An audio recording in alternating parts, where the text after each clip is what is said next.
During the late 80s and early 90s, console gaming really hit its stride and popularity. The Nintendo Entertainment System had propelled a dying gaming industry into a new and prosperous era. Taking a more selective approach to games publishing and focusing on quality left people clamouring for the NES's hottest new releases. Home computers were also on the steady rise. IBM and compatibles were asserting their dominance as the definitive machines for business and home computing. Those growing up during these periods may not have had the latest and greatest consoles, such as the NES, SNES, or Mega Drive, but may have had a PC running the old faithful MS-DOS. Game companies of the era had not forsaken those without a console though. Oh no, those who had a home computer were still given a chance to experience console gaming delights on their DOS-based PC. Of course, this trend picked up more through the 90s, with many ports appearing for Windows 95 and 98, admittedly most of the offerings being from Sega rather than Nintendo. But hey, we're here to look at 8 console games that appeared on MS-DOS.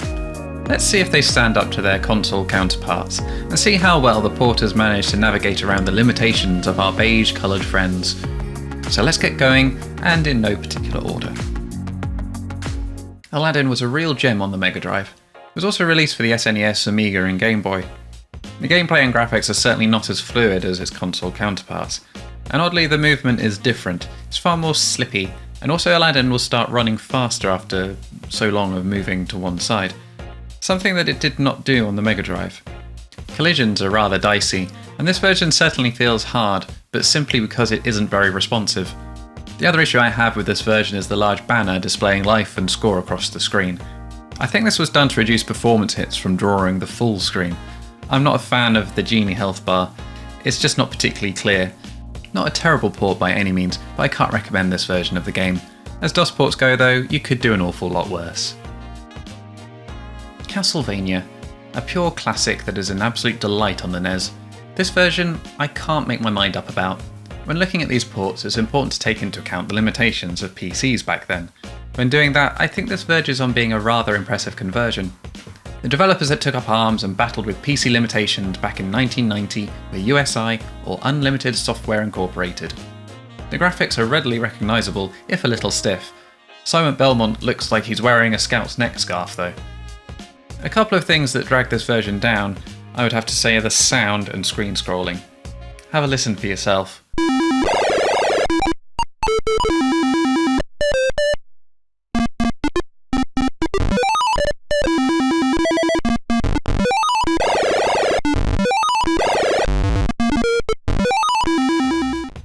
I know, it's the PC speaker, but it's just incessant. That one channel of music being constantly interrupted when you do anything. It's one of those instances where I wish they'd just stick with one or the other. Sound or music, I don't care which, I just don't want my ears to bleed. I couldn't get through the whole game, but it seemed as though they only included one track of music on the levels I did play. So perhaps it should have been the music that was cut. The other gripe I have with this is the screen scrolling. It's very, very juddery. Between this and the sound, I think this is more likely to give you a headache than entertain you. It's a shame really, as underneath is a game that just isn't bad. The controls are very stiff, and they lack any real feeling, but it's Castlevania for DOS. If you couldn't afford a NES back in the day, I think this would have been a good consolation. Bubble Bobble is such an adorable game. It's also very addictive. This version is just fantastic, and really doesn't stray at all from the NES counterpart. No choice of graphics modes, but I don't think that that's needed. The Sound Blaster support is a luxury after playing games limited to the PC speaker. On startup it has a superb key remapping screen. No need to run through all the keys or look up the controls. It's just perfect. This is a true joy to play, and just as enjoyable as any other version. If honest, I think I prefer the graphics here to the NES version.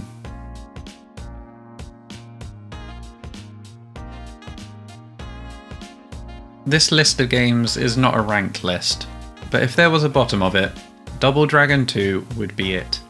It generally offers a variety of graphics modes, along with 2-player. No music, just sound effects in this version, so that's fine. Castlevania was definitely a lesson in realising limitations and not trying to do it all.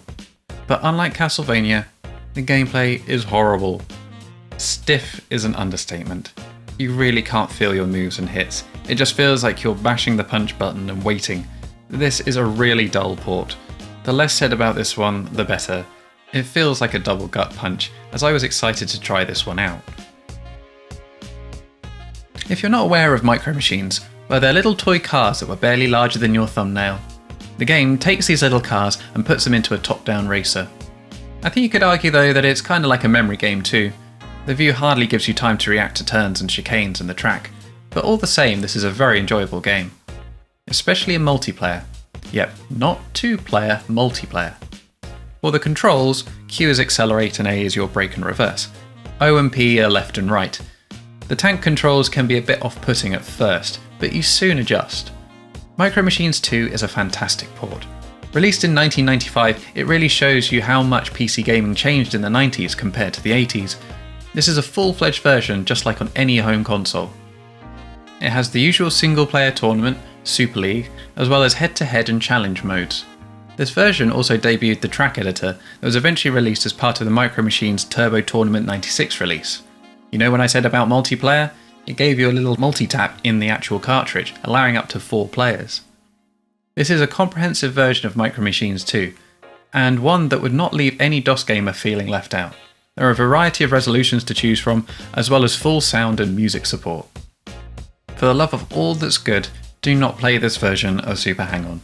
I remember having copious amounts of fun with this one on the Mega Drive, but this is not the port you are looking for. It has the same stages as the Mega Drive version, and kind of the same gameplay elements. But there is no music, which is a shame, as the music is honestly one of the best parts of Super Hang-On. The controls are a mess. You accelerate as you would by holding forward, but you want to corner and accelerate? Well, tough luck, mister. You can do one or the other, not both. You can boost around corners, but that's only if you work out that you need to hold space and forward to do so. Another interesting quirk is you never catch up to opponents. Instead, they'll constantly, at set intervals, come and knock you off your bike from behind. Top tip? Just drive in the left-hand lane, and they'll never be a problem. Makes it feel like one of those maze games where you can't touch the walls. We'll move on and just never speak of this one again.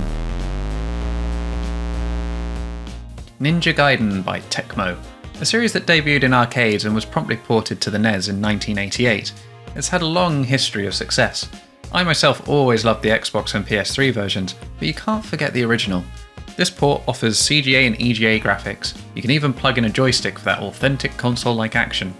Sadly, this is another port that suffers from incessant PC speaker beeps and squeaks.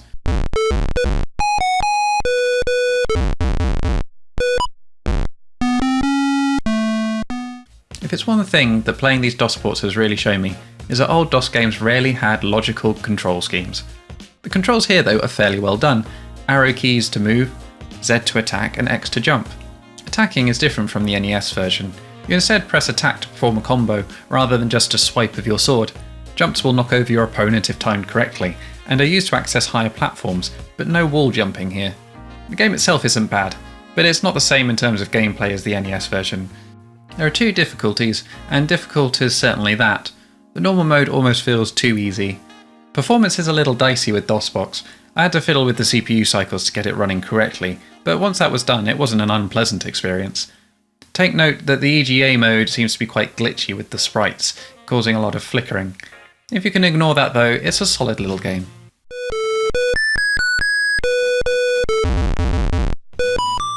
Finally we have Golden Axe. Originally released for the arcade, this is a very interesting version, and one that must have gotten those with a home computer quite excited. This comprehensive version was programmed by Ken and John Sanderson. Even with DOSBox's rudimentary sound emulation, the Sound Blaster sound is a nice treat. It's a good approximation of the Mega Drive version. As for graphics, it boasts support for a wide variety of modes. The VGA graphics are rather impressive, but also appear quite taxing. For the VGA mode to run smoothly, it required me boosting DOSBox's cycles to around 10k. The issue with the game running slow though isn't so much that it's slow, but rather that the game acts very oddly. Collisions don't work properly, enemies just randomly run off at the edges, or like on stage 4, you can't jump up onto the ledge to get any further. The controls are a little dicey. Of course playing with the keyboard is certainly different, or should I say a cramped experience. W, A, D, X are your movement, Tab is jump, and Alt is magic. Credit where credit is due though, if you don't have a controller spare you can still bash through Death Adder's minions with your pals, as they can use the numpad controls. Definitely check this one out.